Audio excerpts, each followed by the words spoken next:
right, good afternoon. So we have just got done our little orchard. See, tree there, tree there. We planted 6 fruit trees total.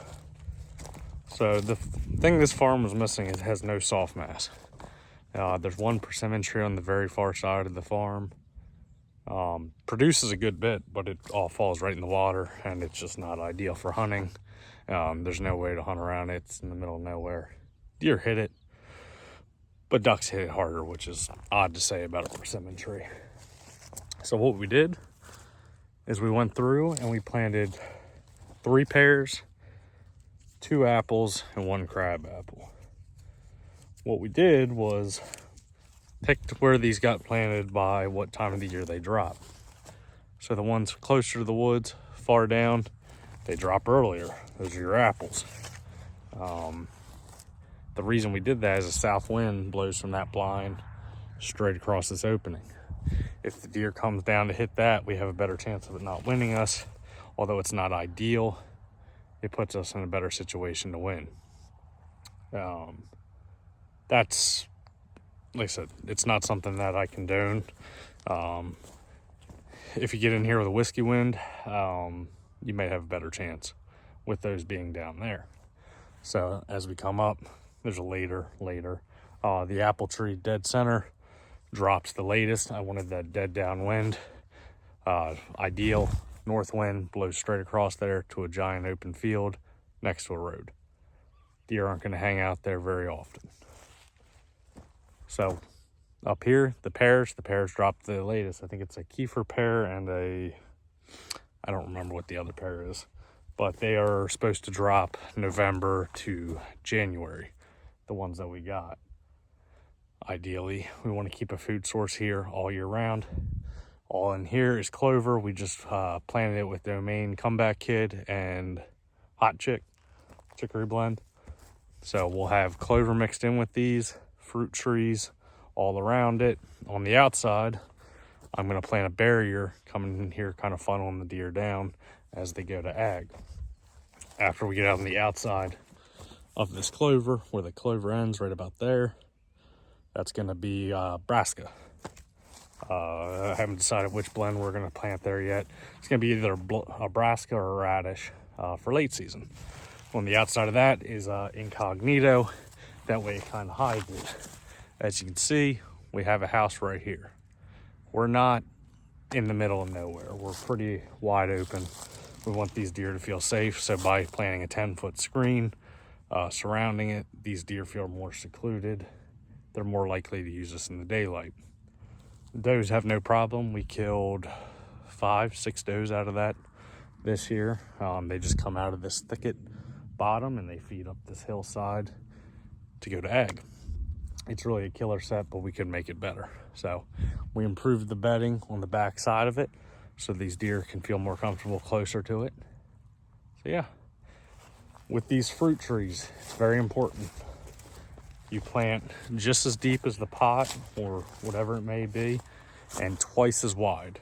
That gives those roots room to grow, has that better survival chance of that tree. You don't want to plant it too deep because as that soil sinks, it could bring it below that dirt line and kill your tree. Over top of it, obviously we have a seclusion cage to keep the deer out of. We don't want the deer in there. They'll just destroy it and kill it before it has a chance to grow. On top of that, mulch. You want mulch to help. It's kind of a moisture barrier and it prevents those weeds from growing in. So I am in no way an expert at trees. These are my first trees I've ever planted. I've never had an area to plant these. There's much better places to get information on these. So we're gonna see how these work. This is new to me. This is new to our team. It's not something we normally do, but we know to improve this area, we need what other properties do not have. As far as I'm aware, from what I can see from the road, there are no other fruit mass besides maybe persimmon that are feeding this area. So, but yeah, so that's the setup. Don't expect these fruit trees to produce anything for another 2 to 3 years. Maybe that one in the back. It's pretty tall already. It's actually already starting to bud. That may be 2 years. I went with bare root. I should have got something a little older, but it is what it is. Actually, this is, yeah, it's already starting to blossom. You see it's already starting to get leaves. Like I said, fruit trees are not a quick food source. You need time to let them grow. You need to prune them. They take a lot of work, but once they make it, if they make it, they're going to be a little honey hole. These trees will seclude, make these deer feel protected next to the woods. It's going to be a nice setup. Like I said, it's the first time doing it, so I am curious to see how it works out. I got a cell camera over top of them, make sure no deer are down here, no groundhogs are messing with it. The seclusion cage should take care of most of that, but we might have to come down, trap some groundhogs, shoot some groundhogs. So, all right, well, those are our fruit trees. If you have any advice, go ahead and leave them in the comments. If you want more stuff like this on our page, leave it in the comments. All right, I'll see you on the next. One more reminder with these tags, although it's helpful for you knowing what they are, make sure you take them off. As that tree grows, if they get stuck on there, it can kill the tree. It'll girdle the tree, opening it to death. So that little plastic piece, take it off. It's very important how that can cause you a lot of issues. So see the clover coming in nice all throughout here. Definitely gonna need to spray and kill some of these broadleafs from the brassicas. Got some onion grass. Look at the size of these turnips. That's a domain seed brassica. I believe that's a big and beastie.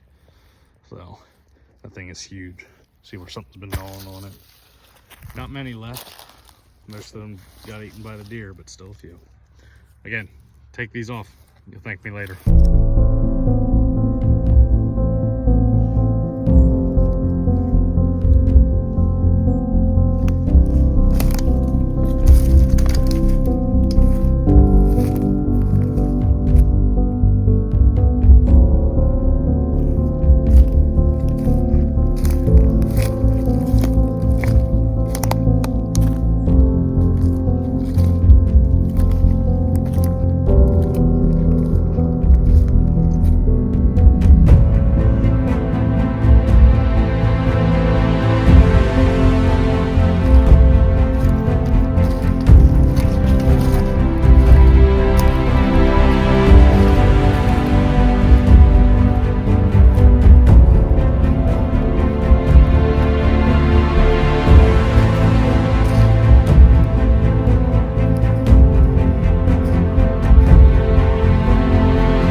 Freaking giant.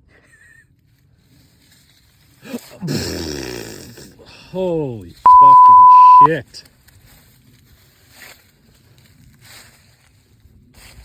God, it's a big deer.